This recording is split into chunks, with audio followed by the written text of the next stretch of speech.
y pasamos corriendo todo el día detrás de lo que podemos definir como aquello que nos va a hacer felices.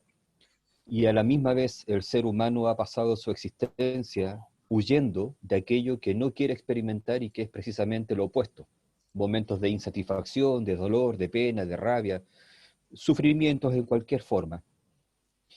El problema está, y esto es lo que nos invita un poco la meditación a hacer, es que tal vez lo hemos intentado de tantas maneras, hemos hecho tantas cosas, hemos luchado, nos hemos sacado el jugo, como se dice, nos hemos sacado la mugre, trabajando, haciendo cosas para poder obtener esa felicidad, pero siempre caemos invariablemente en otros momentos de insatisfacción, de dolor, de pena, de todo aquello que se pueda considerar como algo que perturbe tu tranquilidad y por tanto te quite esa sensación de felicidad.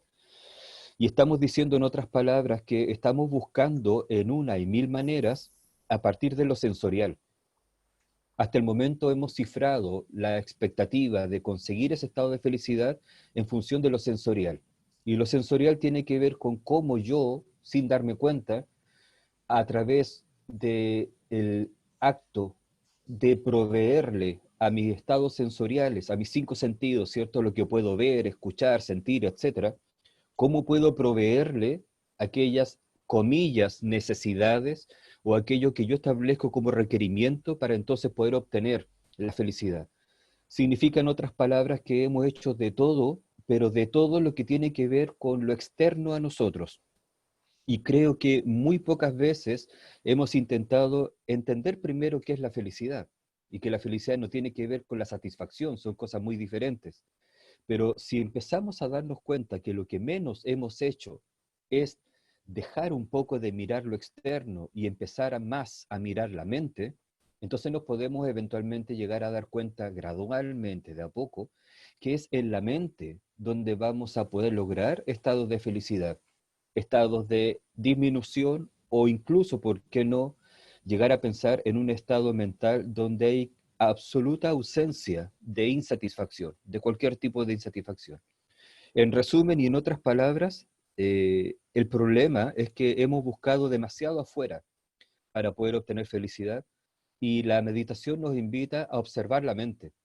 ¿Para qué? Para poder discernir, para poder entender cómo es que nuestras experiencias emergen, surgen y se manifiestan, cómo es que los objetos aparecen frente a nosotros, pero a partir de la comprensión de también cómo es que la mente construye sensaciones, percepciones, ideas, pensamientos, tendencias, hábitos, a partir entonces de no comprender la forma en que realmente esas experiencias ocurren o esos objetos se presentan, y eso en el fondo porque no somos capaces de reconocer lo que es realmente aquello que llamamos mente y cómo funciona. La meditación entonces es una herramienta, es una forma en la cual podamos enfocarnos y detenernos en nuestra propia mente, no solamente para conocernos en profundidad a nosotros mismos y entender el cómo existimos y qué somos y cómo poder obtener la felicidad, sino que también poder entonces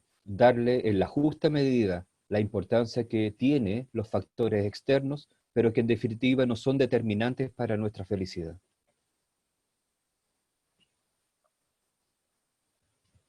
Gracias, Sangue. Bueno, ahora lo que pasa a Jorge, a ver si nos puede también, tomando un poco las palabras de Sangue, que nos pueda explicar un poco. Bueno, primero, cómo él llegó a hacer este cruce, porque yo también lo voy a develar un poco y lo voy a poner en evidencia Jorge también medita, ¿ya? Entonces va a hablar también desde el punto de vista de la experiencia. Entonces, que nos cuente un poco, que trate de hacernos entender a personas que no estamos en el mundo de la ciencia, qué es lo que pasa en una mente que medita. Bueno, primero, buenos días. Gracias por esa introducción, Sangue. Tenía que decirlo, lo siento. Bueno, no, primero que nada, te las gracias, Fernando. Es súper interesante este conversatorio. Y yo creo que es un anhelo que yo tenía hace mucho tiempo. Debo decir que egoístamente siempre he querido sentarme a conversar más públicamente estos temas. Y, y es agradable. Es agradable porque es parte de las funciones como formado en la ciencia, de divulgar lo que uno aprende. ¿Ya? Y ahí quiero ser, ¿cómo llego a esto?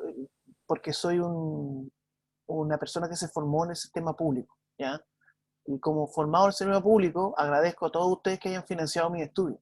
Por lo tanto, una forma de agradecer que ustedes hayan financiado mis estudios es devolver la mano en este sentido, ¿ya? Eso es súper importante para mí dentro de mi formación ética, ¿ya?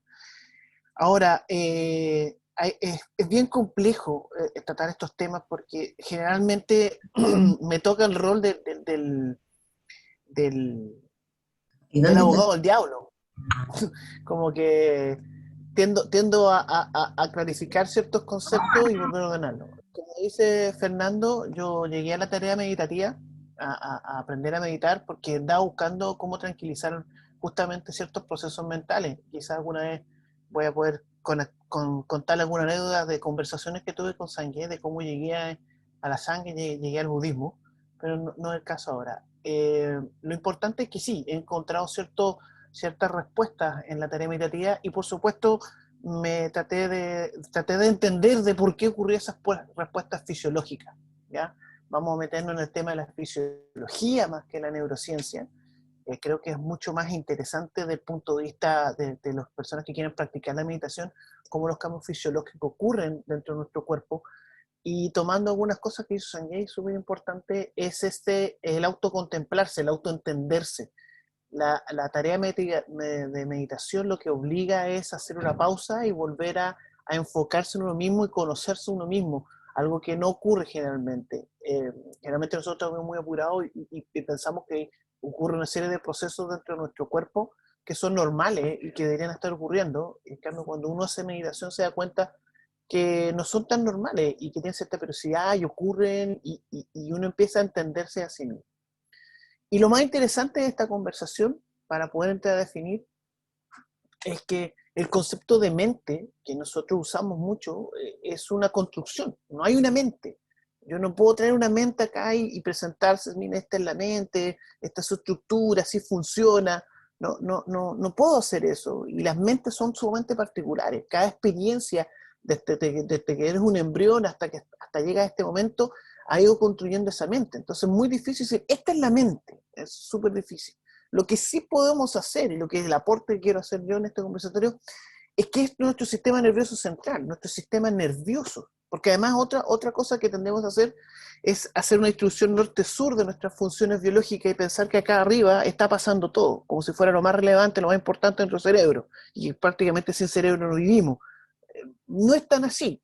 Este sistema que es nervioso, que tiene una parte que el cerebro se distribuye a lo largo de nuestro cuerpo. Entonces cuando nosotros, si me permiten tratar de definirlo, cuando uno piensa en la mente, tiene que pensar en todo su cuerpo, toda nuestra experiencia, nuestra, todo lo que nosotros sensamos del medio es a través de toda esta estructura que se distribuye a lo largo de nuestro cuerpo, desde el dedo gordo del pie hasta el centro de nuestra cabeza. Y eso va a ser súper interesante porque nos obliga a que cuando entremos en la meditación, lo que estamos tratando de hacer es conocer toda esta estructura que soporta a esta cosa que ustedes concluyen que se llama mente. Gracias, Jorge. Oye, bueno, nosotros conversamos mucho y muchos temas y vamos a tratar de estructurar un poco la conversación porque somos bien a veces dispersos y por el respeto a nuestros amigos que llegaron hoy día también a participar en la conversación, si quieren, no hay problema con eso, pueden poner sus preguntas o sus puntos de vista. Hay algo que a mí me llama la atención y que me gustaría entrar rápidamente en materia y que quiero primero que Sanghye también nos diga cómo en la meditación budista la visualización tiene un peso tan importante, porque hay varios tipos de budismo, y el budismo que usted y yo practico es un budismo tántrico que tiene eh, varios métodos que tienen que ver con visualizaciones, o sea, recrear en la mente ciertas imágenes. Y ¿qué quiero llevar con esto? El ejemplo que te conversaba hace rato era de una deportista súper destacada y que se estudió mucho, que se llama el efecto Comaneci, que cómo logró esta persona el 10 perfecto, ¿ya? Y parte, y ahí quizás también Jorge nos va a hablar de qué es aprender o entrenar realmente, lo que hay que hacer. Entonces, ¿Cómo logró Nadia Comaneci el 10 perfecto? Era, bueno, a pasar, bueno, obviamente deportista de alto rendimiento, pero el secreto en esos años fue que ella visualizaba por mucho tiempo, que no es otra cosa que una meditación, visualizaba los movimientos perfectos para luego realizarlo, ¿ya? Y eso fue como el paso final para la perfección que ella logró. Entonces, en el fondo, sin saber o sin entender la meditación, hacían meditación, visualizaciones de movimientos, ¿ya? Y a eso se le conoce como el efecto Comaneci. Y me gustaría que Sanguén nos haga un parangón un poquito con las visualizaciones budistas, cuando se realizan visualizaciones, y pedirle a Jorge que nos hable también de qué pasa en el cerebro, si realmente distingue la realidad de lo que imagina, dónde está, digamos, dónde ocurre la realidad en ese sentido, dónde se fabrica este proceso. Sangué primero usted, señor. Bueno, lamento no poder responder tu pregunta. No, es broma. Sí, voy a tratar, voy a intentar, a ver, voy a intentar, ¿cierto? Porque tampoco soy un experto ni algo cercano a eso respecto de la práctica tántrica. Para poder hablar de las visualizaciones, primero quiero establecer un punto para que quede absolutamente claro y no vaya a producir una confusión en aquellas personas que tal vez no han experimentado lo que es la meditación o tal vez incluso no la hayan practicado aún. Cuando hablamos de esta meditación que nos invita a desarrollar como tema, Fernando, estamos hablando de una meditación evidentemente más compleja, por muchos factores. No sé si muy compleja, pero requiere de mucha práctica y requiere de un conocimiento previo. ¿Por qué establezco esta diferenciación? Porque, insisto, para aquellas personas que se sienten motivadas a conocer recién o tal vez empezar a practicar recién la meditación, esta no parte siendo compleja, porque la meditación es simplemente una invitación en una primera etapa, a lograr calmar nuestra mente. Y calmar nuestra mente significa calmar ese flujo incesante de pensamientos, de ansiedades, de expectativas, de emociones, en definitiva, de todas aquellas cosas que distraen nuestra mente a tal punto que la tensan, la estresan, la agobian, la cansan, y finalmente eso termina derivando en algún tipo de situación emocional o incluso, ¿por qué no decirlo desde el tantra budista? Algún tipo de enfermedad que se pueda adquirir precisamente a partir del poco o nulo control de las emociones, de las ansiedades, del estrés producido por la vorágine de distracciones que hay en la mente. Entonces, en una primera etapa, simplemente la meditación se convierte en, como sabemos Cherab y Jorge, en lo que se denomina shamatha. Y shamatha es un concepto que aplica en el fondo a ir generando gradualmente la capacidad de ir creando estados de conciencia o instantes de ese flujo mental que cada vez vayan siendo más pausados, más tranquilos y por tanto más desprovistos de cualquier tipo de distracción que es la que precisamente genera los estados tensionales. Dicho eso, entonces, simplemente en esa primera etapa, una vez que uno abarca esa posibilidad de desarrollar la calma mental, o shamatha, uno entonces, habiendo logrado esa etapa que requiere de un tiempo, ¿cierto?, de práctica honesta, sincera, uno puede eventualmente ya pasar a un siguiente nivel de meditación, que es lo que conocemos muchas veces como vipassana, y que no vamos a profundizar en su significado, simplemente decir que se corresponde con un tipo de meditación más bien analítica, poder observar, poder contemplar la propia mente, autoobservarse, ser testigos de la propia mente y qué es lo que surge de ella y por qué surge y cómo surge y cuál es su raíz, etcétera. Y luego pasamos entonces a lo que se denomina en diferentes escuelas del budismo tibetano, específicamente budismo tántrico o budismo vajrayana, que es la práctica de Mahamudra o que es la práctica de Dzogchen, que son nombres complejos y ni hablar de intentar entender el significado, pero en diferentes escalas o en diferentes gradualidades, esto es poco a poco, uno puede ir acercándose de a poquito, desde lo muy básico, a esas meditaciones complejas que incluyen el proceso de Mahamudra o Dzogchen. Esos son los ejercicios que tú nos invitas un poco a hablar, Fernando, que tiene que ver con la visualización. Entonces, para las personas que nunca han practicado meditación de calma mental, ciertamente se les va a ser mucho más complejo poder acceder a una práctica donde se requiera realizar visualizaciones, porque primero que todo para la visualización requieres un alto nivel de concentración. Y si tu mente está distraída por factores externos o internos, entonces la captación de las señas que tienes que visualizar va a ser muy escasa y por tanto no vas a cumplir la función de la visualización correcta. Y por obviedad entonces no vas a obtener el beneficio en el fondo de esa visualización. Pero, y para concluir, más allá de que se tenga o no la capacidad, ¿cómo debemos entender la visualización? Simplemente de la siguiente manera. Digo simplemente, qué arrogante mi comentario, ¿no? Porque no tiene nada simple, pero para tratar de explicarlo. La visualización tiene que ir de la mano con una sabiduría. La sabiduría tiene el sentido de que precisamente nosotros entendamos a qué factores vamos a asociar esa visualización. Por ejemplo, no sé si ustedes notan aquí atrás, donde yo estoy apuntando con el dedo, no mi dedo, sino que la imagen que está allá atrás, si es que se alcanza a ver, hay una imagen blanca, tal vez no se logre distinguir muy bien. Es una forma de un Buda, ¿cierto? Un Buda en su imagen tántrica. Esa imagen, por ejemplo, a mí me enseña mi maestro y me dice, ya, esa imagen se llama Vajrasattva, que es una palabra sánscrita, o Dorje Sempa, en tibetano. Entonces me dice, tú debes conocer a Dorje Sempa. Dorje Sempa tiene una cualidad, ¿cuál es? La de ser una persona absolutamente pura, la pureza natural y espontánea de su forma de pensar, la pureza natural y espontánea de su forma de sentir, la pureza natural y espontánea de su forma de hacer. Por lo tanto, todo lo que Vajrasattva hace es absolutamente puro. Y decir absolutamente puro es no contaminado en ninguna forma con cualquier manifestación que pueda emerger a partir del ego. No contaminado con ningún tipo de aflicción, de pensamiento, de concepto negativo, de emoción negativa, desde ningún juicio, desde ningún prejuicio. Es decir, de una pureza absoluta donde todo lo que emana de él es ecuánime, es feliz, es justo, porque es sabiduría misma, la pureza de la sabiduría primordial, esa sabiduría que no comienza jamás, esa sabiduría que siempre está.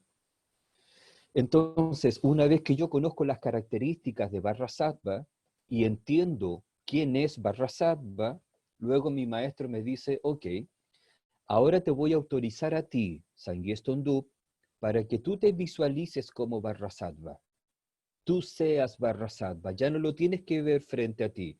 Ahora tú te tienes que visualizar. Ya tú no tienes tus brazos ni los rasgos de tu cara. Ahora tú pasas mentalmente a absorber esa imagen de Vajrasattva, a dejar que se disuelva en ti y entonces tú empiezas a adquirir las características de Vajrasattva.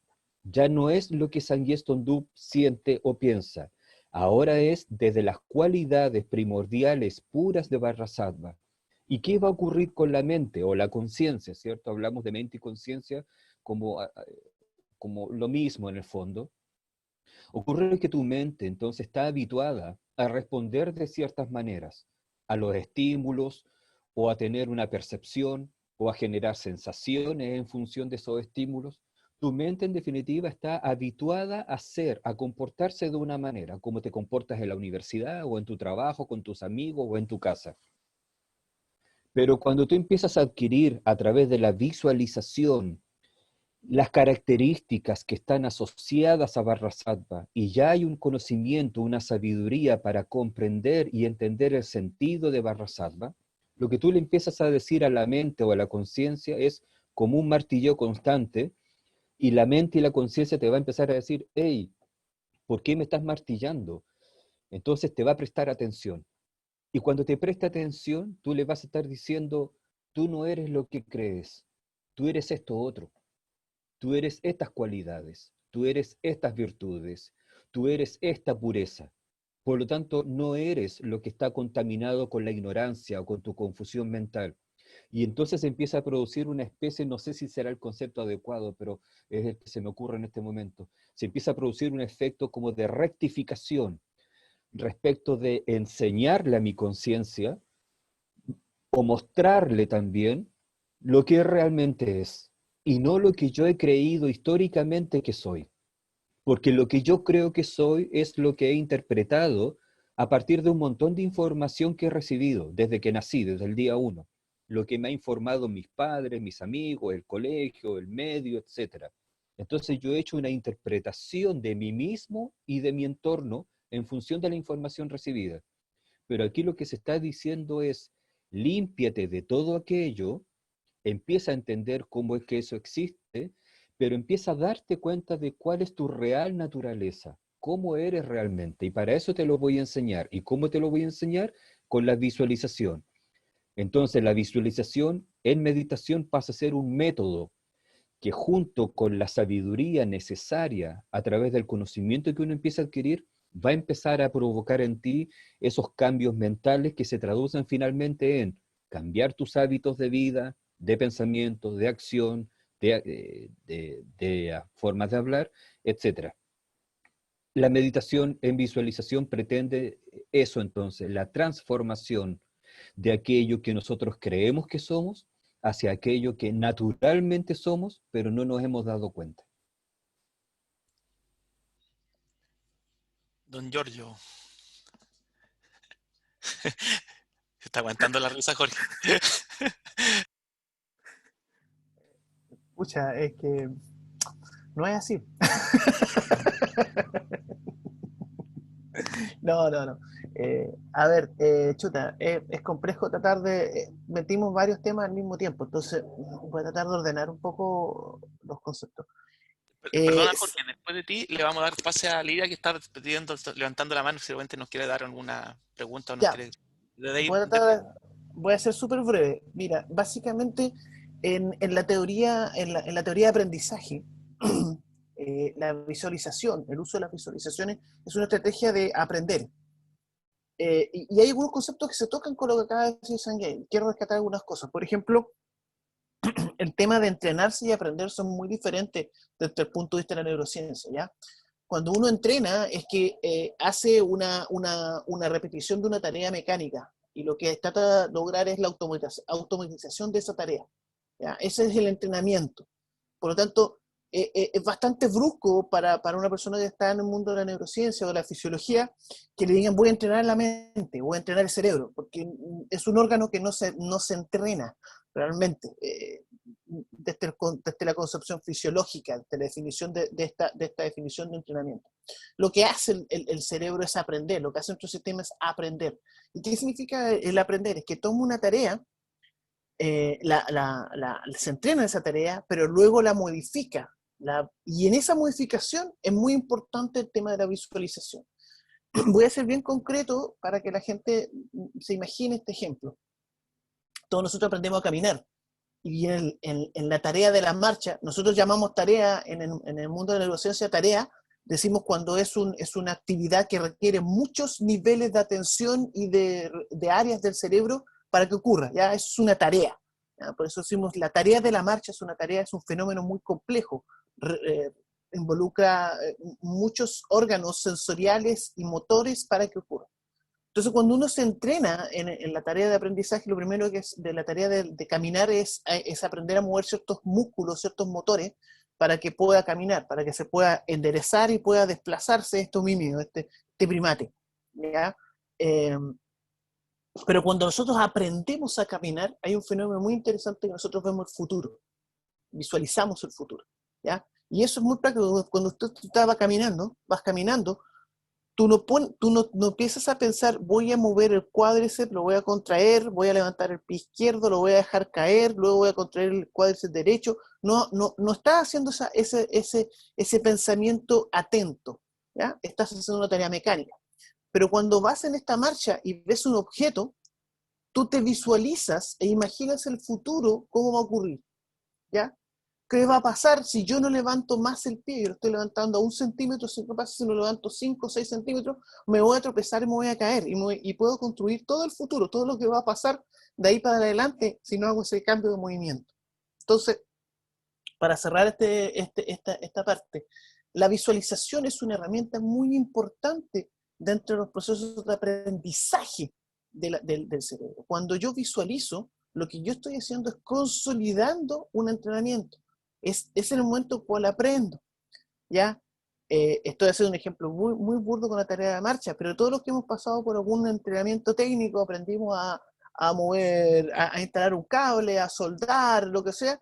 Lo que haces tú después, ¿cierto? Es que cuando estás haciendo, repitiendo esa tarea mecánicamente, tú visualizas lo que va a pasar en el futuro. Y ese es el momento en el cual tú realmente aprendiste, tomaste ese conocimiento y lo hiciste propio, ¿ya? Lo modificaste, lo eres capaz de aumentar. Ahora, sucintamente, eso significa, a nivel de estructura del sistema nervioso central, una remodelación fabulosamente grande. A nivel molecular, estamos hablando de la presencia de nuevos procesos sinápticos, de nuevas conexiones, de la expresión de proteínas. O sea, esto le estoy diciendo yo, que visualizamos y se establece un aprendizaje, es un fenómeno celular sumamente hermoso y complejo de ver, ¿ya? Entonces, para terminar la idea, lo importante del fenómeno Comaneci y el fenómeno de la visualización tiene que ver. Fíjense que ustedes tienen que hacer una serie de tareas previas de meditación para lograr esta visualización, donde entonces toda esta calma, este entrenamiento que tenemos para que nuestra mente se aquiete, los pensamientos se ordenen,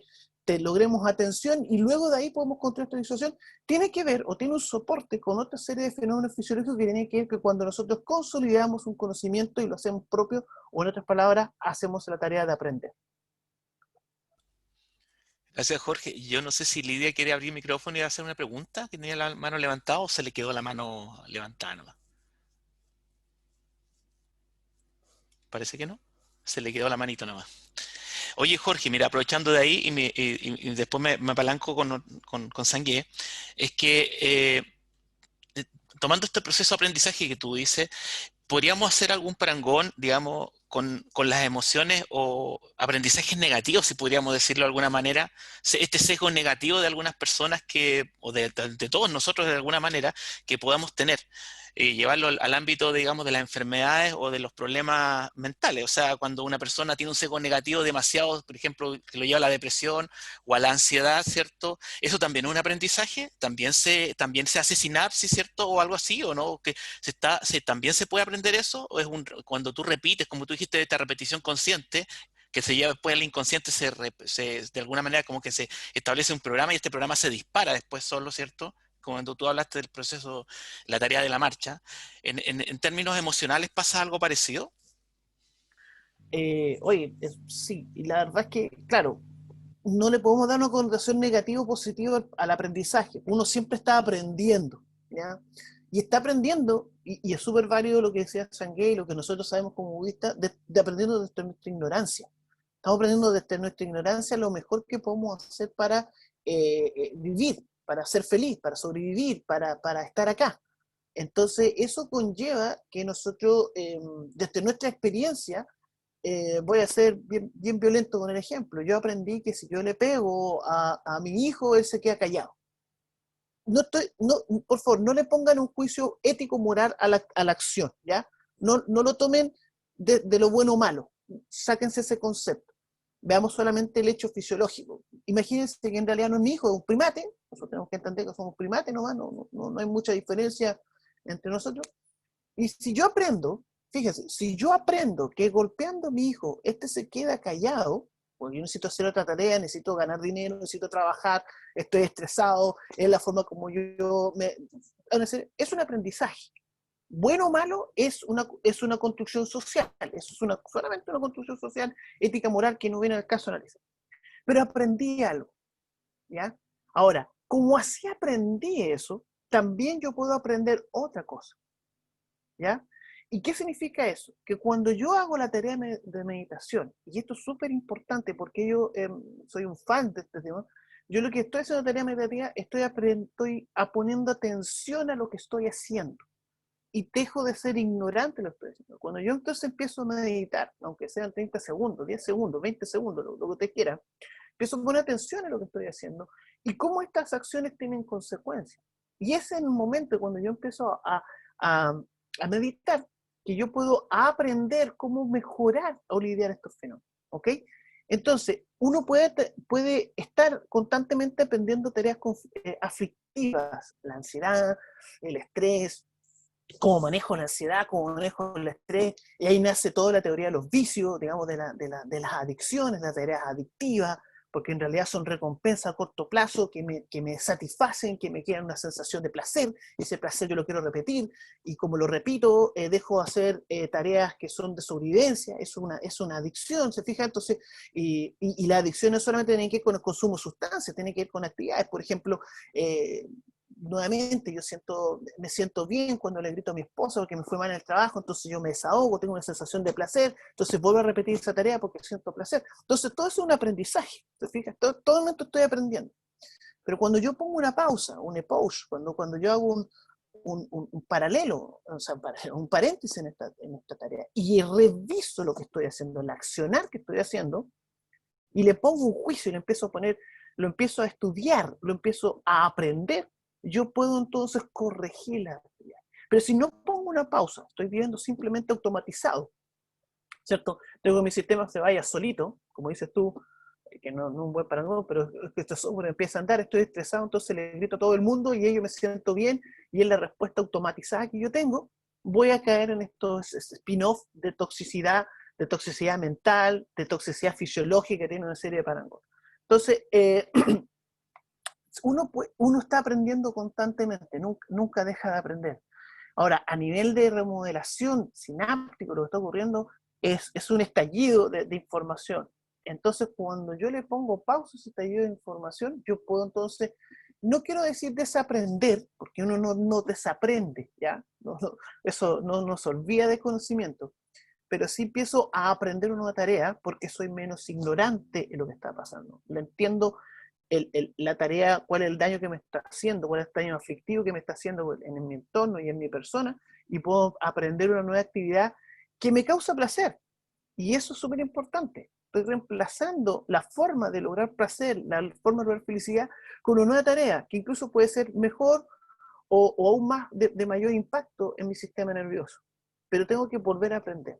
Entonces, sí, la respuesta de uno constantemente aprende tareas aflictivas, uno constantemente está haciendo cosas, pero como somos ignorantes y no nos ponemos atención, no queremos escuchar lo que nos está pasando, repetimos y repetimos esta tarea en una forma casi adictiva.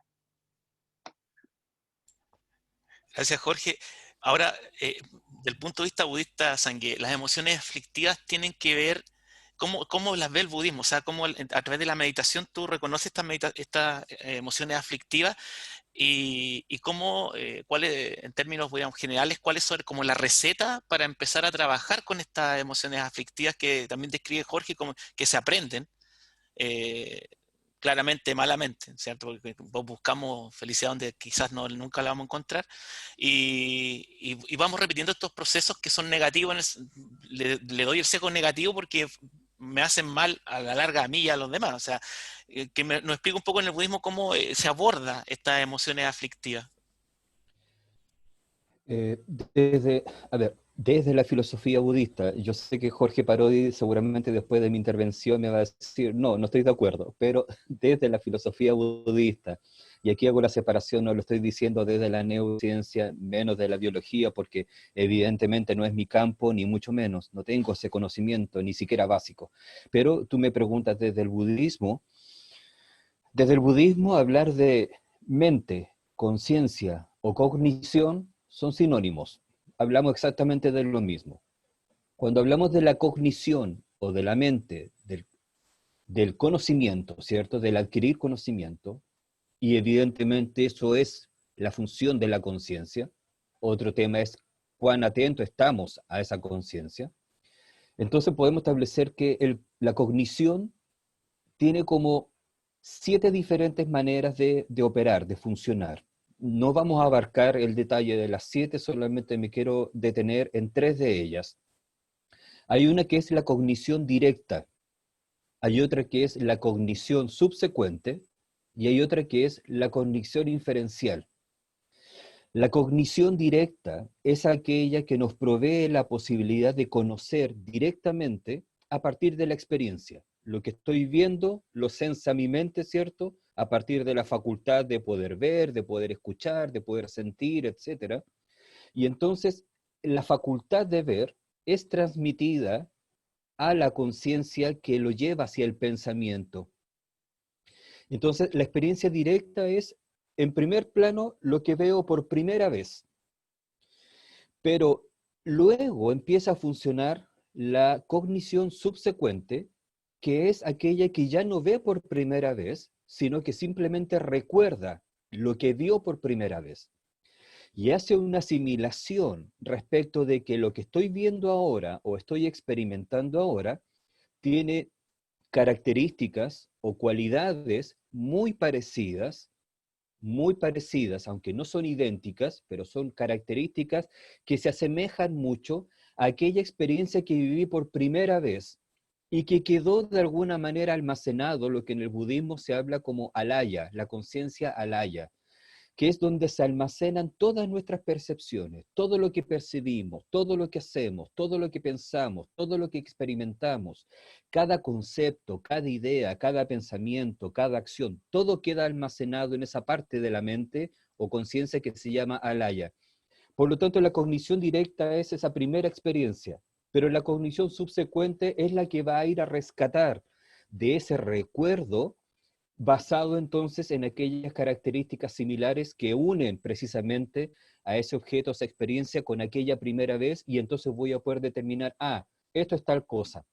Porque como bien indicaba Jorge, lo aprendí una vez, luego solamente lo recuerdo.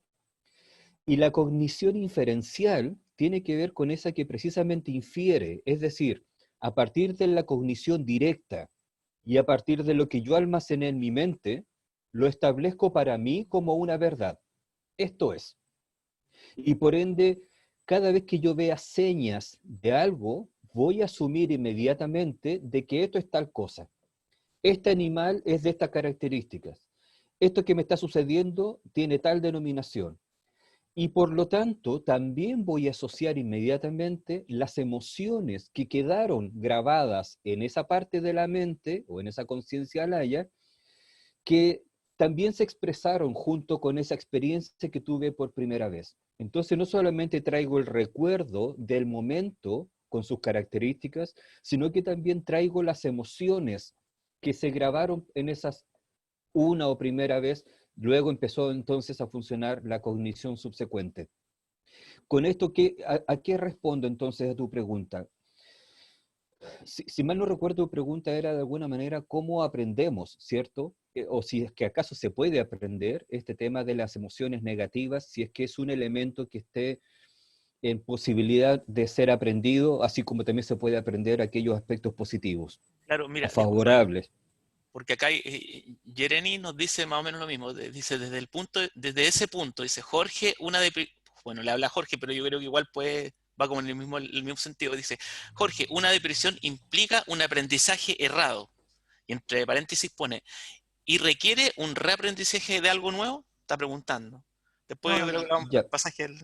¿Qué dice No, Jorge? no, déjame no, no. terminar, por favor, y aquí termino brevemente para darle a Le da el Jorge pase ya. Gracias. el pase.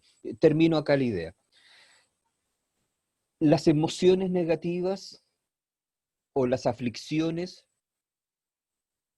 no se aprenden, siempre han estado. ¿Por qué decimos que siempre han estado? Porque nosotros entonces somos poseedores, no dueños, pero somos poseedores de una mente que siempre ha estado contaminada con una distorsión respecto de lo que realmente es la mente. Una distorsión que nos lleva a confundir qué es la mente y qué es lo que yo creo que es la mente. Y yo también me movilizo desde lo que yo percibo, desde lo que yo creo que es la mente, pero no desde entender qué es la mente. Por lo tanto, hay una ignorancia tácita, hay una ignorancia sinónimo de no darnos cuenta. Y la única diferencia entre salir de la aflicción y no tenerla, o sea, tener la aflicción y no tenerla, es simplemente ser capaces, y claro, eso es lo complejo, de reconocer el verdadero estado natural de la mente. Entonces, el budismo nos invita a través de la meditación a ir conociendo de a poco el verdadero estado natural de la mente, o sea, saliendo de la ignorancia, saliendo de la confusión mental. Entonces, la aflicción, ¿tú la creas? ¿La emoción se crea? No. La emoción es una consecuencia, o la depresión es una consecuencia de de un erróneo entendimiento de lo que es realmente tu mente, y eso es una condición basal dentro de toda condición de existencia, en este caso la humana. Nacemos desde una base y nos formamos desde una base que es la ignorancia. Por lo tanto, el desafío es: ¿cómo elimino esa mente contaminada? Contaminada por una interpretación errónea, contaminada por una confusión mental, contaminada por conceptos equivocados, contaminada por una visión errónea de lo que yo creo que es la vida y no darme cuenta de qué realmente es aquello que llamamos la vida, aunque Humberto Maturana siempre dice que la vida no existe, sino que lo que existe son las experiencias que cada uno vive. Entonces, bueno, ¿qué son esas experiencias?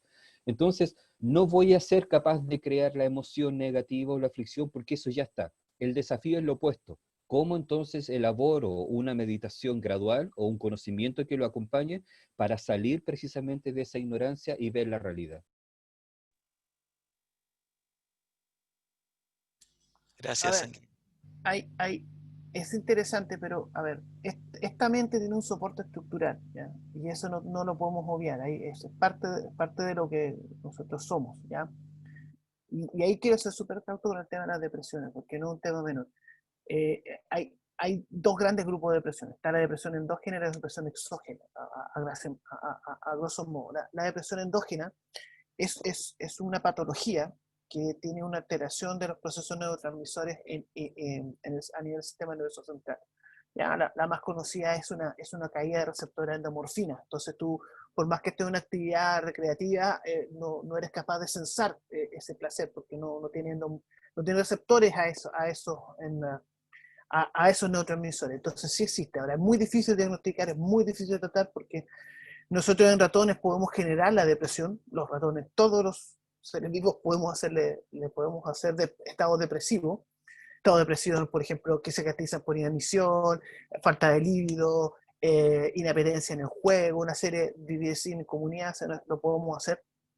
Pero el ratón yo lo puedo cablear entero, y se lo he mostrado en algunos cursos, lo puedo cablear entero y medir exactamente qué neurotransmisor o qué regiones están más o menos depletadas, y puedo contrastar farmacológicamente y sacarlo del estado depresivo porque simplemente le puedo dar eh, una sobredosis de neurotransmisores o reemplazar ciertos receptores por otros y poder hacerlo. Entonces, si bien es cierto, la depresión, la que uno conoce constantemente, pareciera ser, no, que tú tienes que animar, hay un correlato estructuro-funcional que es válido, que es real. Es como decir, lo que pasa es que tú tenías Alzheimer porque no entrenas tu memoria. No, eso no es así. Uno tiene Alzheimer porque hay una falla sináptica a nivel, digamos, de depósito de péptido amiloide, lo mismo que el Parkinson, el Huntington y otra serie de enfermedades, digamos, de misfolding disease, digamos.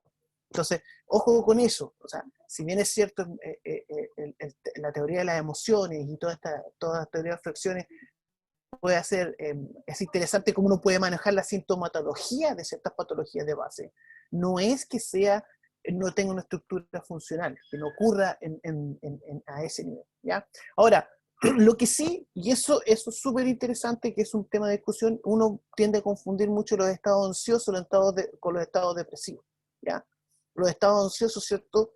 Uno también genera tristeza y genera desánimo porque uno empieza a imaginar demasiado lo que va a ser el futuro y empieza a construir realidades, y ahí sí me acuerdo de lo que dice Sangue, ¿cierto? Uno empieza a visualizar realidades súper terribles y se empieza a proponer, esta pandemia va a llevar 5 años y voy a estar en 5 años más, no voy a poder volver a besar nunca más con un ser humano porque me voy a contagiar, y uno empieza a construir toda esa realidad y la construye, realmente la empieza a visualizar, la construye, y obviamente cae en un estado emocional que es de tristeza, de pesadumbre, de pesimismo, pero no es lo mismo que un fenómeno depresivo endógeno, ¿ya? No, son dos cosas eh, bastante disímiles entre sí, ¿ya? Hay que ser claro, hay una depresión, un estado depresivo y una serie de patologías de base, de sociópatas, de serie de cosas que tienen una estructura que existen en el sistema nervioso neural y uno la puede medir, la puede plasmar. Y es lo que volví a decir al principio. Ahí yo sí puedo traer tu cerebro, te puedo traer un cerebro depresivo y te lo puedo mostrar, y te puedo hacer que ratón y te puedo ver cómo funciona cada están deprimido. Pero no te puedo traer una mente depresiva, porque eso es una construcción, no tengo cómo traértela y hacerla práctica, ¿ya? Eso para mí es bastante importante. Ahora, sin duda, y ahí sí que rescato lo que estamos conversando, lo que dice Sangué, cuando uno conoce estas aflicciones, conoce estas tareas, y hace una práctica y empieza a tratar de autoentenderse, autoconocerse puede reducir significativamente las tareas porque empieza a entender que hay una contaminación, que hay un proceso cognitivo que está errado, hay una tensión que está errada y uno empieza a ponerle, empieza a exacerbarse esos síntomas. Un fenómeno que es importante, interesante de saber, por ejemplo, que muchos varones desconocemos, es que, por ejemplo, al igual que las mujeres, los varones tenemos ciclos menstruales. Existe cambios hormonales que duran entre 1 o 2 meses en los varones. Y hay cambios de actitud frente a la vida porque hay una serie de bombardeos hormonales que ocurren. Pero, ¿qué hombre pone atención a ese proceso? Nadie.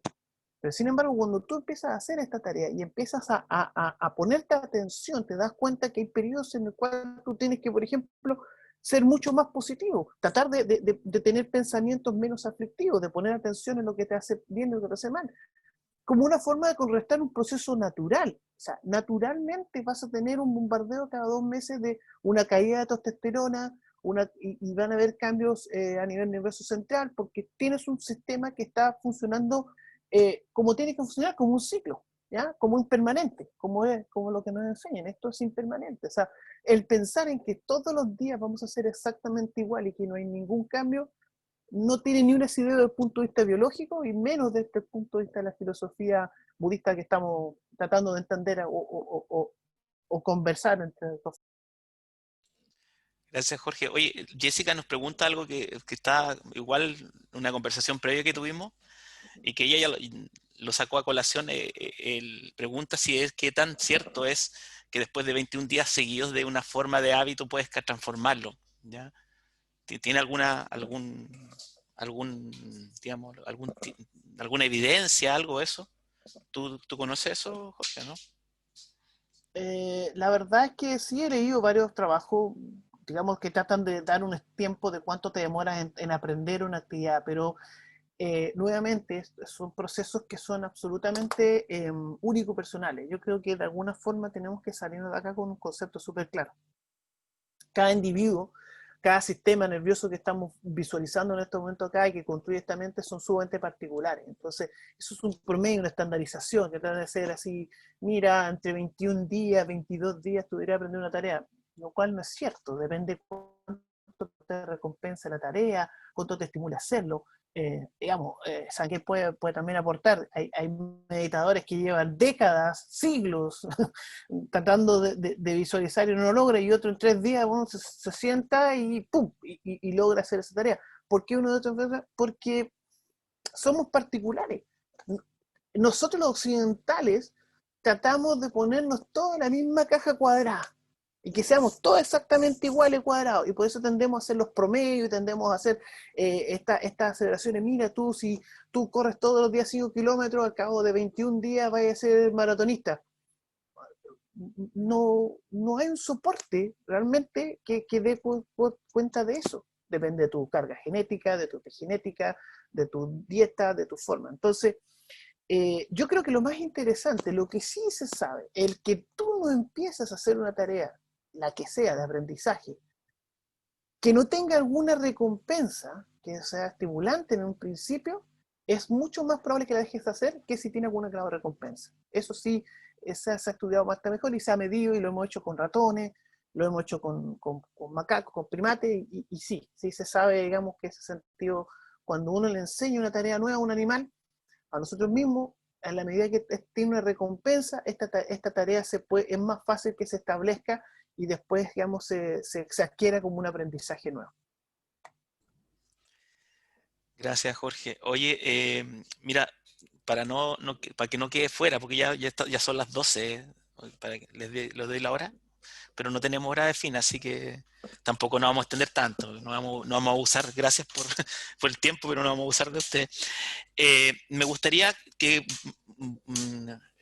variemos un poco o causemos la conversación hacia un punto que es básico en el budismo y que yo sé que tú también, Jorge, lo has estudiado bastante y por ahí quiero partir con Sangue que nos cuente, digamos, la importancia de la respiración en la meditación y que muchas personas que se meten al mundo de la meditación a veces les llama la atención la cantidad de importancia o que incluso que hay toda una filosofía o una técnica detrás de la respiración. Entonces, que nos hable un poco, Sangue, de qué importancia o cuáles son los procesos de respiración y cómo se asocia la respiración a una buena meditación. Y luego que Jorge también, yo sé que tiene muchas cosas interesantes que decir, qué pasa con los procesos respiratorios y la meditación y la atención en la mente, Sangue. A ver, eh, va a sonar un poco extraño lo que voy a mencionar, pero voy a recordar, y lo he tocado dentro del grupo de budismo, ¿cierto? Que nos reunimos, lo he tocado este tema otras veces, pero hay personas que seguramente no lo han escuchado hoy.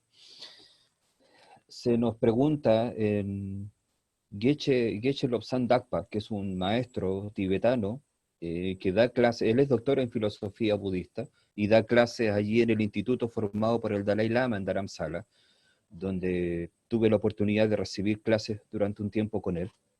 Él entra a la clase en ese momento, se planta frente a nosotros y nos pregunta a los estudiantes que estábamos ahí, ¿cuántas bocas tengo? Entonces le decimos una. Luego nos pregunta, ¿cuántos ojos tengo? Dos. ¿Cuántos oídos tengo? Dos. Luego nos dice, matemática básica, uno es más que dos o uno es menos que dos. Entonces dijeron, uno es menos que dos. Perfecto. Significa que uno es poquito, dos es más. Es decir, uno, la boca es poquito, hablar menos. Dos es más, entonces ve más, escucha más, pero habla menos, habla poco. Y de la clase nos pregunta, ¿cuántas mentes tengo? Entonces, la respuesta común fue una mente. Y él entonces contrapregunta diciendo, si usted tiene una mente, significa que usted reconoce su mente. Sí, le dice esta persona. Perfecto. Si usted reconoce su mente, entonces cuénteme, ¿de qué color es? ¿Qué forma tiene? ¿Hacia dónde está orientada? ¿En qué parte del cuerpo o de la cabeza está ubicada? Descríbame las características de eso que usted llama una mente, porque si usted dice que existe una mente, porque la ha visto, o la reconoce, la identifica, descríbamela. Evidentemente no hubo ninguna posibilidad de escribir. Entonces finalmente él nos termina diciendo, como dijo Jorge Parodi en los inicios de esta conversación, la mente es la encargada de censar, la mente está en todo el cuerpo, porque todo lo que es adquirido a través de los cinco sentidos es procesado en esa mente que es ese sexto aspecto de la conciencia o de la mente, ese sexto sentido, que es precisamente la que elabora los pensamientos, las líneas de acción y todo aquello, el discernimiento, el análisis, los conceptos, todo aquello. Pero la mente entonces es la experiencia que obtengo en esos breves instantes. Se dice que un parpadeo contiene cientos de instantes, que son muy, muy mínimos. Cada uno de esos instantes es parte de ese flujo mental que experimenta cosas. Por lo tanto, si decimos que la mente es censar cada instante, entonces tenemos billones, trillones de mentes, incontables mentes, porque si dijéramos que es una sola mente, estaríamos estableciendo algo que existe en forma sólida, permanente, que no varía, que no es flexible, que no cambia, que no percibe otras cosas, porque es una cosa rígida. Y no es así. Entonces, hablar de la mente es hablar de el nivel el nivel de atención que le presto, ¿cierto?, a cada una de las experiencias que experimento, y cada una de esas experiencias es una mente. Entonces, nos damos cuenta que cuando hablamos de un cuerpo físico hablamos de ojos, de oídos, de boca, estamos hablando parte de un cuerpo físico. Y cuando estamos hablando del cuerpo físico, estamos hablando de una cosa, por decirlo así. Pero cuando hablamos de sensaciones, percepciones, de estados mentales, pensamientos, ideas, todo aquello, y hablamos de la propia conciencia, estamos hablando ya de aspectos mentales, no físicos. Entonces estamos dándonos cuenta que hay 4 aspectos que son fundamentales, que tienen que ver con la mente, y solo un aspecto que tiene que ver con lo físico. Por lo tanto, la respiración es un elemento que podemos considerar como un ejercicio dentro del ámbito de lo físico. Jorge, obviamente, y quizá está de más pedir que nos explique en términos biológicos o de existencia misma la importancia, ¿cierto?, absoluta que tiene la respiración como un ejercicio mecánico y qué es lo que produce y todo aquello. Pero desde el punto de vista budista, la respiración en el fondo no es un fin en sí mismo, sino que es parte de una técnica, de una forma en la cual simplemente la mente, que es aquello realmente relevante, la utilice a la respiración como un ente simplemente para focalizarse, ¿cierto? Evadiendo o evitando lo que había dicho anteriormente, que tiene relación con los niveles de distracción que tengo y que generan todos estos estados de tensión de la mente. Hay ejercicios desde el tantra hinduista y desde el tantra budista. En la medicina ayurvédica, por ejemplo, te dice muchas veces cuando tú tienes una enfermedad, eh, usted primero, antes del tratamiento que le vayamos a hacer, aprenda a respirar. Y aprender a respirar tiene que ver, claro, con elementos como la oxigenación de nuestro cuerpo adecuada, la eliminación de factores que Jorge nos podrá decir qué significa respirar, que estamos eliminando de nuestro cuerpo. También tiene que ver con cómo funciona energéticamente nuestro cuerpo. Tiene que ver con todo aquello que conocemos como los chakras, los nadis, los meridianos, ¿cierto? Y que tiene que ver con los canales que fluyen dentro de nosotros y que nos disponen o predisponen a diferentes tipos de estados emocionales o de salud. Pero finalmente termina siendo aquello. La respiración termina siendo una mecánica, un método, una forma que finalmente tiene como objetivo ayudar, soportar, aportar a lo realmente importante que es el entendimiento de la mente. Todo nace y todo muere, todo surge y todo acaba en la mente. Entonces la respiración es simplemente una mecánica, no se ve más que eso en términos de su utilidad. Bueno, hay todo un estudio de eso, sí, el Anapanasati, ¿cierto? La atención en la respiración. Patrul Rinpoche dijo, la mente es el jinete y la respiración el caballo. Claro, tiene que ver más allá, como dice Sangué, claro, tampoco pueden profundizar mucho en eso, pero tiene que ver mucho con aspectos energéticos y claramente que trascienden lo científico. Ya entramos en otro campo que no vamos a tocar hoy día, pero para la respiración es fundamental, creo yo, y es para el proceso meditativo. Y aquí le doy el pase a Jorge, porque nos cuente qué él ha estudiado y qué ha entendido de este proceso respiratorio y el proceso meditativo. Disculpa, prepárate porque Jorge ahora nos va a retar diciendo que todo lo que estamos diciendo es falso. No, no, muy por el contrario, súper interesante que pongas al acento en que en la misma tarea de aprender a meditar, la respiración es un método, es parte del aprendizaje y tiene mucho asidero con lo que voy a tratar de explicar ahora muy sucintamente. Primero, nuevamente vamos a hablar de la tarea respiratoria, porque la tarea respiratoria es bien compleja, ¿ya?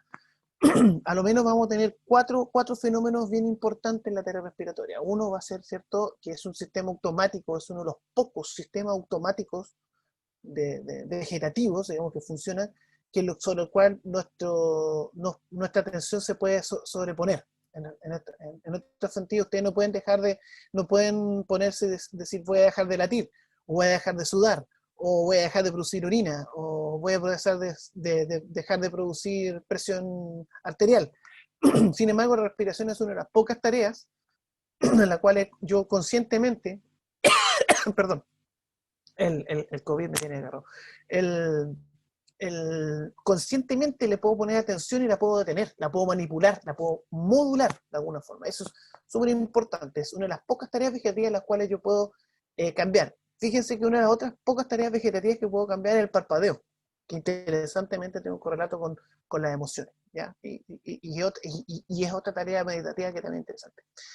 Lo segundo, la otra cosa que es interesante de la tarea de respirar es que no solamente regula la oxigenación de la sangre, sino que también regula el pH sanguíneo, que es un factor súper importante, ¿ya? Tercero, por supuesto, regula la oxigenación, pero la función principal que tiene la tarea de respiración es eliminar CO2. Esa es la función fisiológica por excelencia del sistema respiratorio. ¿Ah? Generalmente nosotros atribuimos que es como la tarea de captar aire, pero en realidad está hecho, y si algún momento quiere, les puedo demostrar fisiológicamente que el sistema respiratorio está hecho para expulsar CO2, más que captar oxígeno. De hecho, lo hace bastante ineficiente la captura de oxígeno. ¿Ya? Es mucho más eficiente liberar CO2 que capturar oxígeno.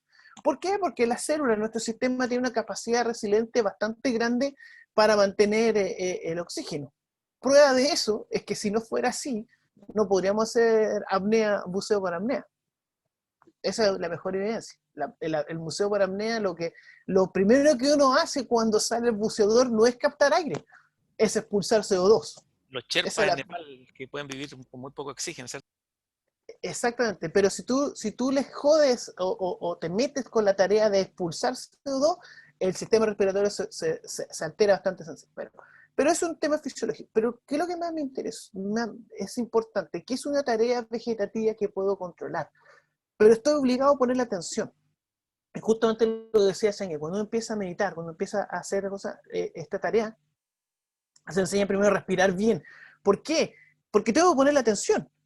Y si usted hace un ejercicio, si yo me pongo a pensar en cómo tengo que respirar, muchas de las funciones que estoy haciendo, los pensamientos, cómo está de loca mi mente, tiene que empezar a concentrarse en un fenómeno muy particular, que el cual yo puedo observar, puedo percibir en diferentes, puedo percibir cómo entra el aire, cómo se extiende mi caja torácica, o cómo se extiende el estómago, cómo expelo, la temperatura del aire que ingresa, la temperatura del aire que expelo, o sea, se fija la cantidad de atención que puede llevar un fenómeno que yo controlo, que regulo. Entonces empiezo, y tal como dice Sanguier, es un primer método, no es que la tarea de meditación sea para respirar per se, sino que es un primer paso para aprender a dejar de dejarme llevar por los pensamientos, sino que poner atención a lo que está pasando aquí ahora.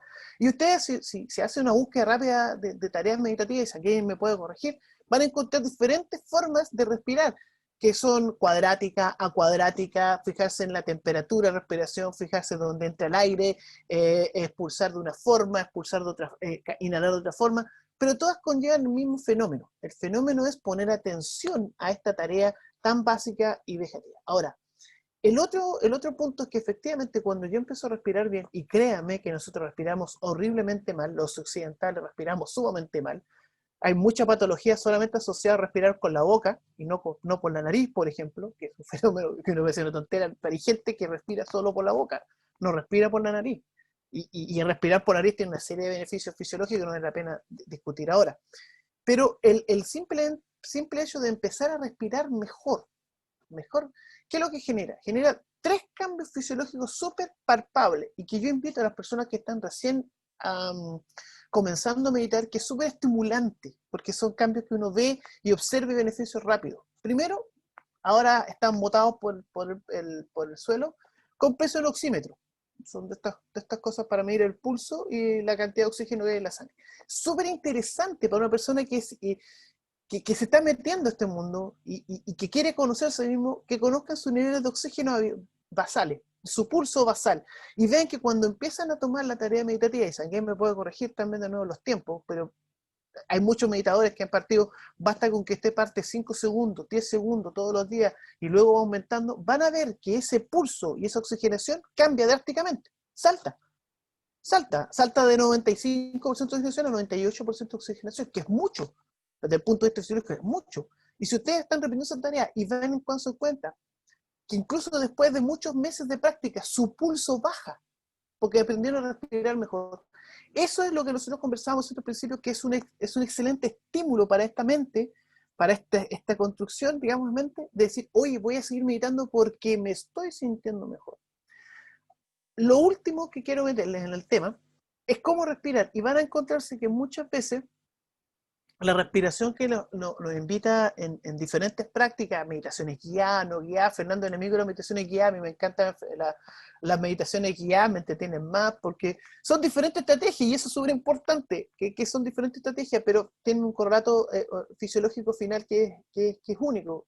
Primero este cambio en el pulso, que tiene un correlato con la presión arterial, y además con la saturación de oxígeno, que tiene un correlato con el pH, cómo se van a sentir ustedes.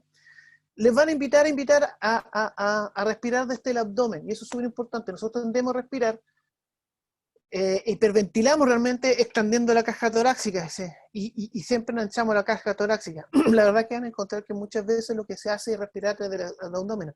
En realidad no es que respiren con el abdomen, lo que están haciendo ustedes es bajar el diafragma, y la base del pulmón se oxigena mejor, o sea, hay un mejor intercambio gaseoso, se irriga mejor en ese momento, cuando uno desplaza el diafragma hacia abajo y empuja todo lo que es el estómago y el intestino, y eso es lo que sería la respiración estomacal. No es que el oxígeno llegue al estómago, sino que simplemente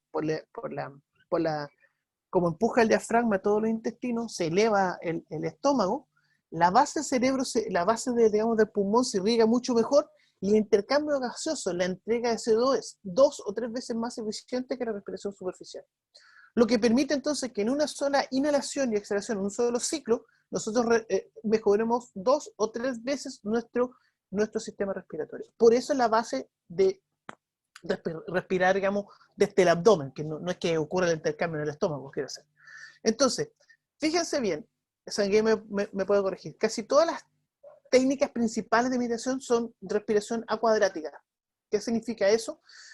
Que la expiración es mucho más larga, más prolongada o más eficiente que la inspiración. Generalmente inspira 4 segundos, exhala 8 segundos, o hago una inspiración profunda y una expiración larga, prolongada. Son diferentes técnicas, pero siempre la expiración es mucho mayor, porque buscamos eliminar CO2 más que captar oxígeno.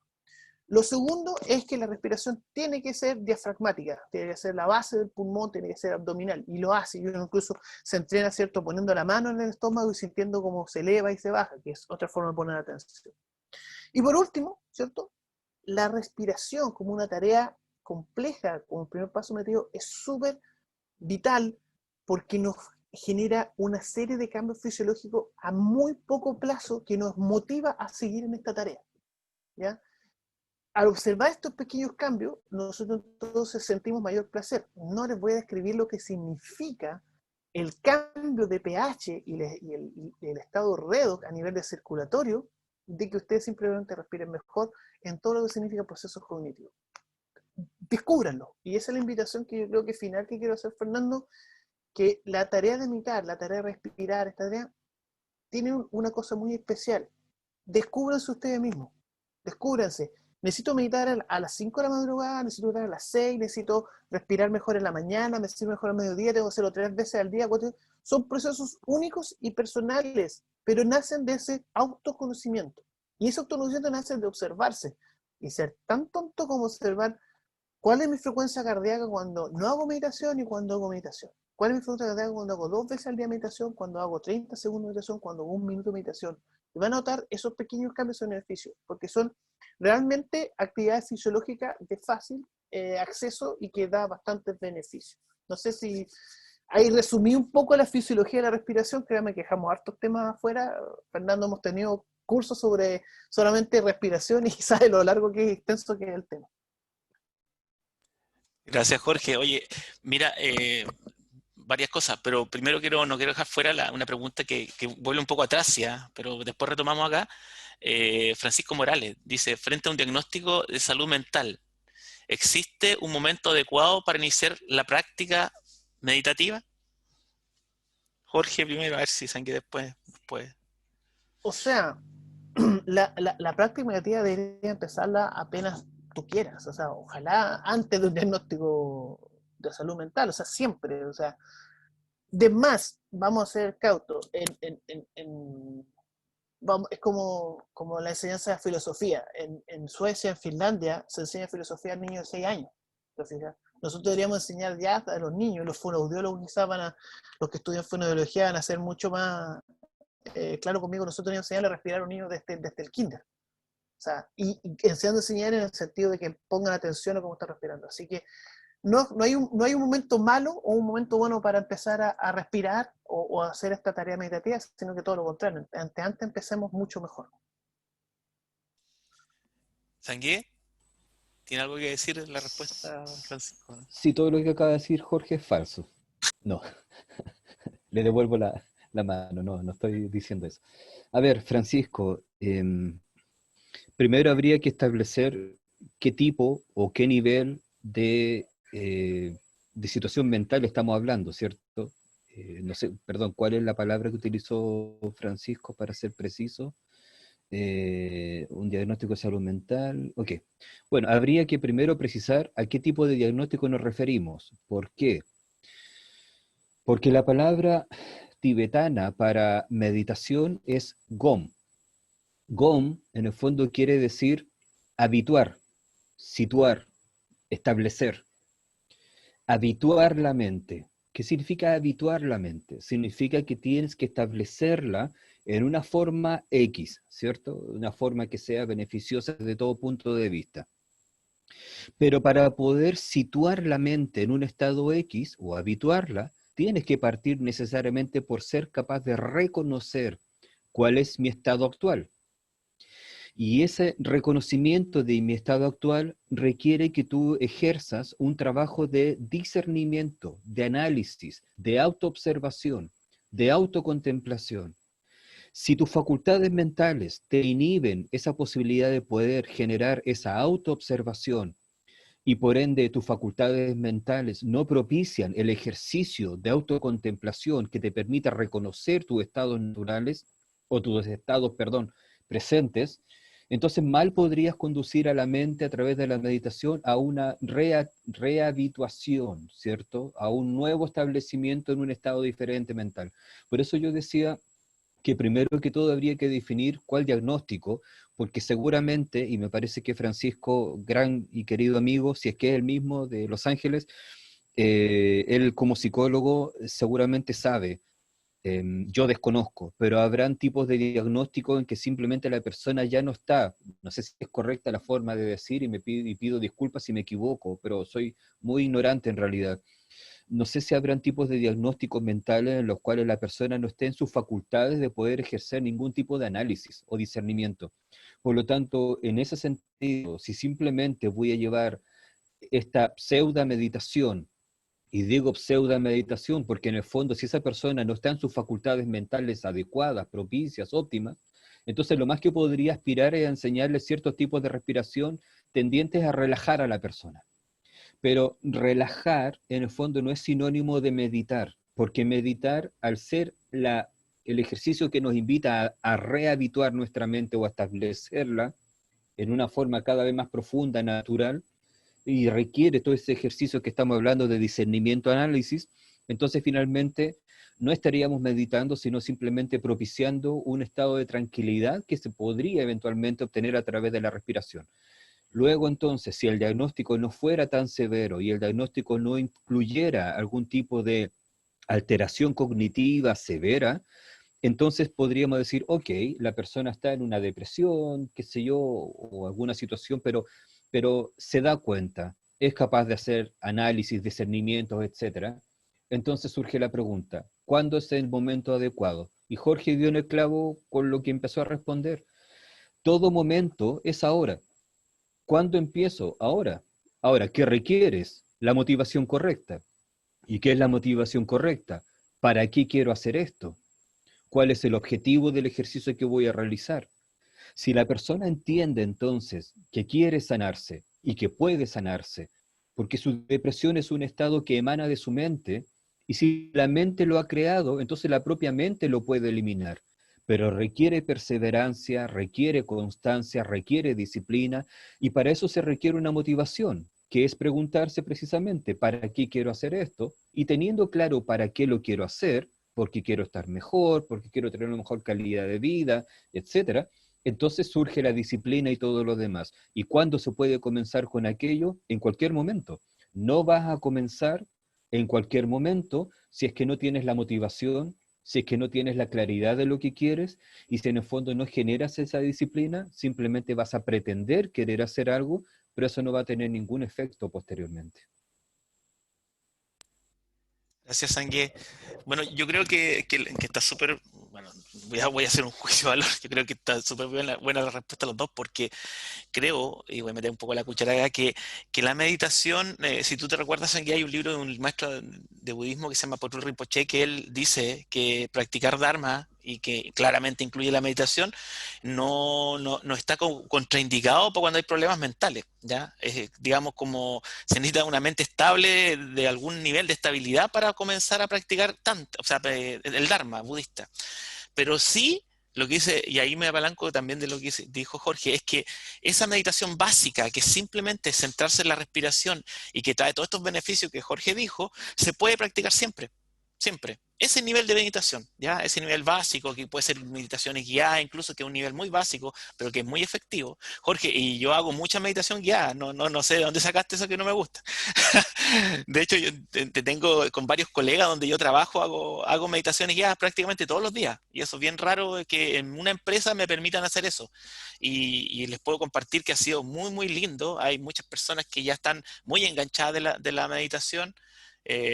Partimos con casi 100, ya vamos menos de 30, pero un número como estable, ya justamente con lo que dijo Jorge, que muchas veces la recompensa como no fue inmediata, no se dieron el tiempo, pero los que sí han logrado mantenerse en el tiempo practicando meditación, ya ahora me dicen que no la van a dejar nunca, ya porque ya se engancharon con este proceso, con esta belleza. Entonces, claro, este tipo de meditación que es Anapanasati, que es concentrarse en la respiración suave, con meditación guiada, yo creo que puede practicarse en cualquier momento y por cualquier persona, y que de alguna manera también no la ligamos a ninguna filosofía, esta famosa mindfulness, ¿cierto? Que es simplemente la técnica de respiración, la técnica de concentrarse. Y eso trae beneficios siempre.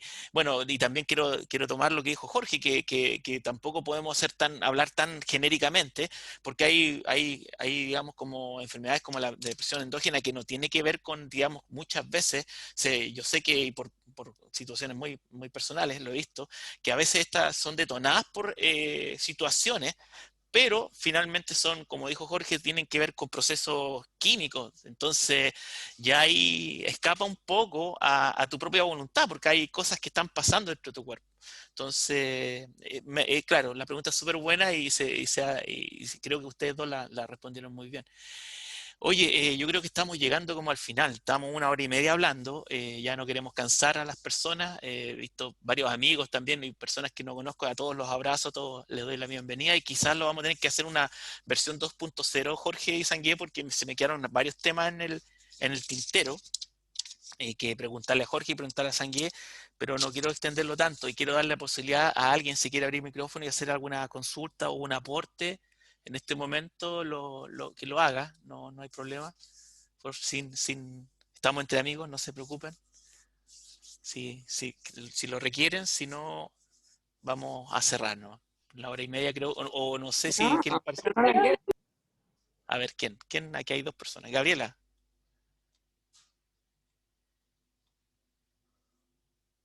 Hola Fernando, hola, ¿cómo ¿cómo estás, estás? Gaby?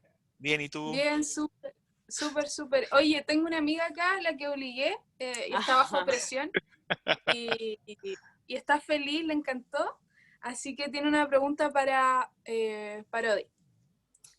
Es sobre la depresión endógena y la información científica en humanos sobre esta relación que hablaba de los neurotransmisores y los receptores. ¿Dónde es posible encontrar algún paper o un par de papers para poder entender lo que nos está hablando?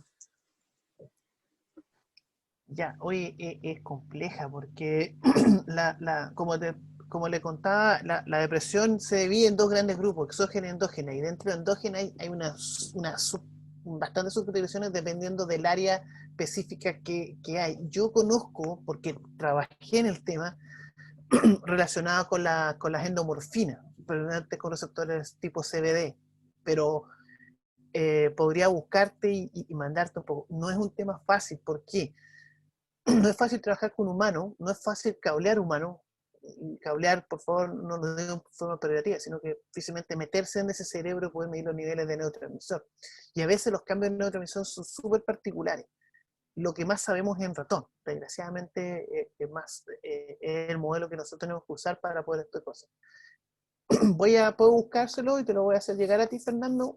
Por ahí tengo guardado un par de escritos y algunas cosas que encontré, pero ojo, la depresión endógena es un cambio, hay algo que pasa en el sistema nervioso central, incluso a nivel de médula, que obliga a exacerbar ciertas respuestas a ciertos estímulos, ¿ya? Es como la nocicepción, los problemas de hiperalgesia, muy similar a ese sistema. Pero lo importante, y colgando lo que dice Sanjay, si bien es cierto, tú haciendo la tarea de meditación, no vas a reformular el problema de depresión endógena porque es un cambio estructural. Es como que yo diga voy a meditar y voy a dejar de ser miope. No, es un problema de la estructura de mi ojo. Lo que sí puedo hacer es entender por qué soy miope y cómo entender que esa miopía no es una causa de mi infelicidad. ¿Se fija? No, estoy siendo medio burdo con el símil, pero quiero que se entienda. Uno meditando o poniéndose en este trabajo de respiración y empezar a meditar, no es que va a curar la depresión endógena per se. Lo que sí, parte de la sintomatología o parte del fenómeno vaya a poder reducirlo, va a poder entenderlo, va a ser menos ignorante de lo que pasa en tu cuerpo, cuando pasa en tu cuerpo eso, y te permite entonces adquirir nuevas herramientas, ¿ya? Haciendo el símil mismo, insisto, yo siendo meditador o tratando de practicar la meditación, incluso la compasión y todo lo que hemos conversado en este conversatorio, no voy a dejar de ser miope, pero sí obviamente, por ejemplo, voy a poder lidiar con ciertos traumas de cuando era chico, tenía 10 años y tú estás contando su realidad, ¿cierto? Y que digan cuatro ojos y hay un paradigma de que te dicen pucha y te afecta tu forma de ver el mundo porque te consideran. Ahora eso, obviamente, meditando, yo puedo trabajar mejor con esa infelicidad y puedo entenderla y puedo hacer la parte mía. Ese es como el trabajo que yo tengo. Voy a buscar algunas cosas y te las voy a hacer llegar a través de Fernando si encuentro los papers, que a veces los tengo ahí medio traspasados. Gracias, Jorge. ¿Alguien más que dice? Dos micrófonos se abrieron. La Gaby ya preguntó. ¿Alguien más quería preguntar?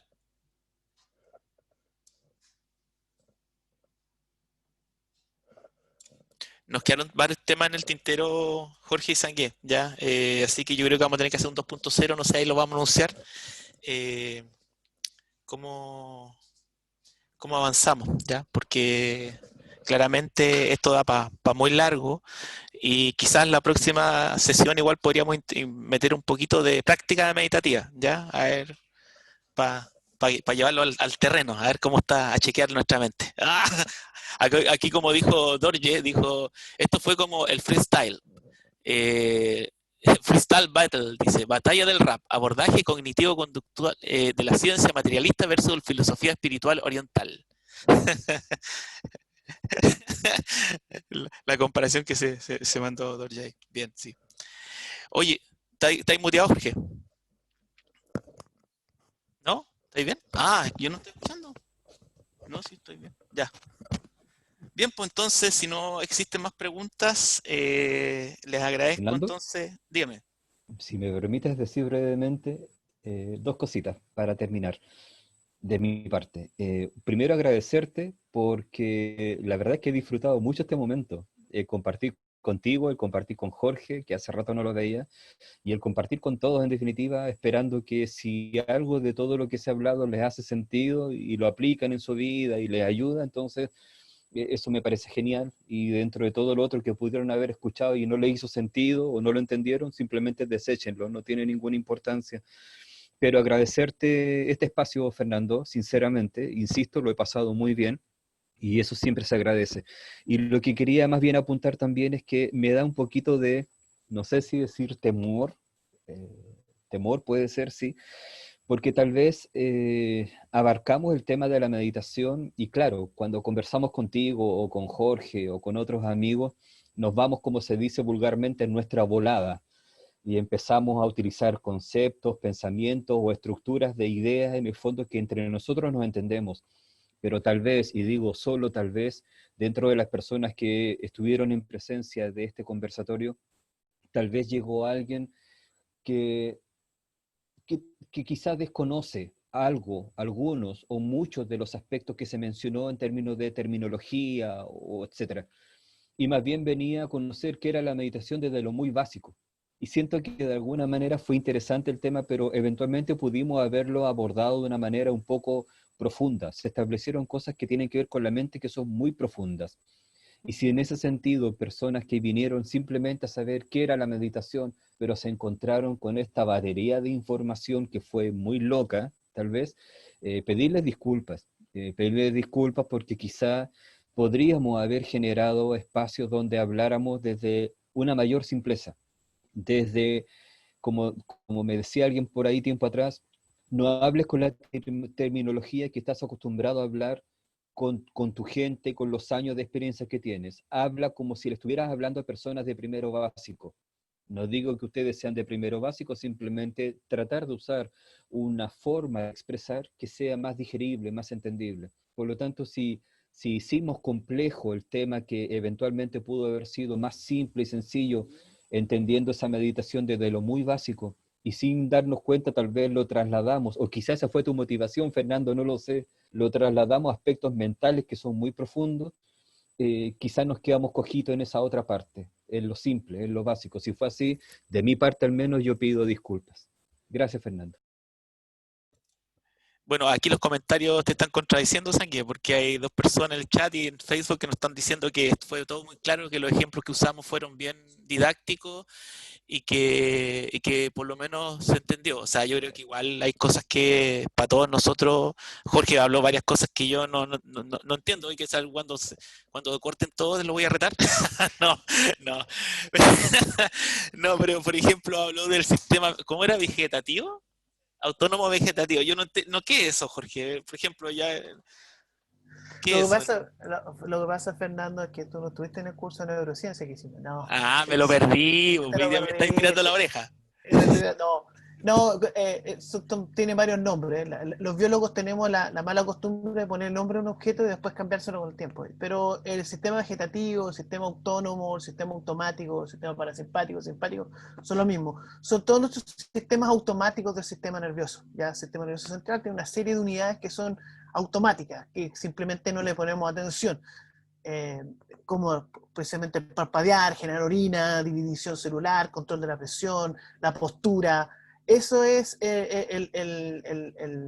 los sistemas vegetativos, sistemas simpático, parasimpático, sistema autónomo, son nuestras respuestas automáticas. Y justamente, recalcando lo que decíamos, son automáticas porque no les prestamos atención. De alguna forma, grandes meditadores, y eso Sanguier puede comentar, son capaces de controlar o posicionarse sobre esos sistemas automatizados y regular su pulso, su presión, su respiración, su frecuencia cardíaca, etcétera, etcétera. Genial. Oye, gracias. Justo, mira, te iba a tocar ese tema, que hay grandes meditadores y eso está, sobre todo los occidentales acá nos sorprendimos mucho con los meditadores en el Tíbet y estos yogis que son capaces de soportar temperaturas de 40 grados bajo cero en las montañas y con un chalcito tapado y son capaces de bajar su nivel de, digamos, de respiración y pulso al mínimo, casi imperceptible. Entonces, claro, hay otro tema y que podemos abordar más adelante que es muy interesante, hasta qué punto nuestra mente puede controlar las funciones corporales, hasta qué punto. Y de ahí nos vamos al tiro si es capaz de controlar, también quizás mal enfocado, es capaz de enfermarnos, ¿o no? Sí, el tema de enfermarnos, no, yo soy medio cauto. No tengo evidencia para decirte no así a priori, pero sí tengo evidencia para decirte que es poco factible. La verdad es que nuestro sistema nervioso central se preocupa de hartas cosas nosotros, pero muchas de estas teorías un poco New Age que hay, de que si tú piensas positivo no te vas a enfermar de cáncer, no tienen mucho asidero. Insisto, lo que sí se ha demostrado, y es sumamente importante, y Sanguier lo dijo, es que muchas veces el controlar nuestras emociones, poner atención, lo que nos pediste es reducir la tarea de, digamos, los síntomas. Y, como dice el Buda, la infelicidad, perdón, se me fue la frase, ¿cómo era? Se me fue la frase. Me voy a recordar y te lo voy a decir porque si no voy a decir cualquier tontera. Pero básicamente uno elige sufrir.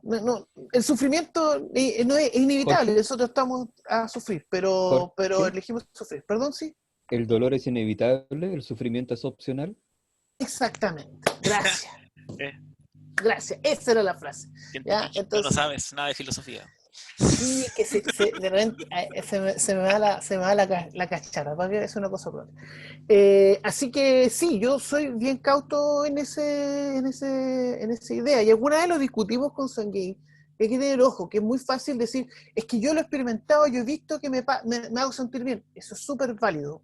Y es súper importante que si te está funcionando, te hace bien, dele, no hay ningún problema. Si con agüita se va curando, agüita seguimos tomando. Pero ahí a generalizar científicamente es muy difícil.